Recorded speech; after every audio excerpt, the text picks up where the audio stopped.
Hello and welcome to Lock Design. In this video, we're going to discuss how to make one piece lock two other components together. So to start off with, we're going to take a section view to see what this looks like and then go from there. So here I made the bottom component red just so you can see it a little bit better, and essentially it would slide into the two halves like so, and then you just rotate it to lock it into place. So the way that I would design this is I make it where I have a pin. We'll take a look at it on this first portion here. I do a revolution cut on the component. And as you can see, that's my chamber that the piece is going to be cut into. And if we can actually go to there, you can see that start off with just having it cut out.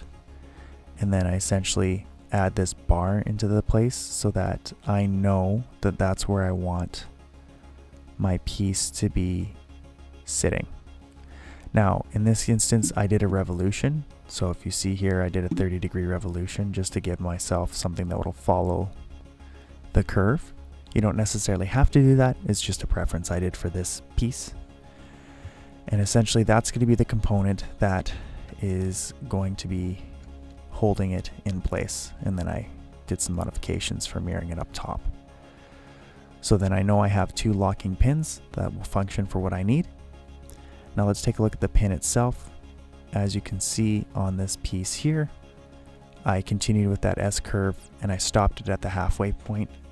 You can do a multitude of different things that will allow you to have it go past the halfway mark, but you'll have to just play with that as you go. For this one, I just did halfway. So I made this portion a 16th and this an 1/8 so that when it slides in, it has enough meat here to hold it into place. Again, that'll be preferential. And this is what the piece looks like afterwards. And I did make it have a little bit of a curve just so that when it prints, it might have a little bit more of a blending in effect when it is fully printed, so that it looks like it kind of follows the curve of the snitch puzzle box that I have here. So essentially that is one thing you can do to have something held together with pieces so that it looks whole but is actually not. And hopefully that helps. So if you have any questions, please feel free to leave them in the comments. Otherwise, this is Tyler with 3D Printer Store, and I hope you have a great day.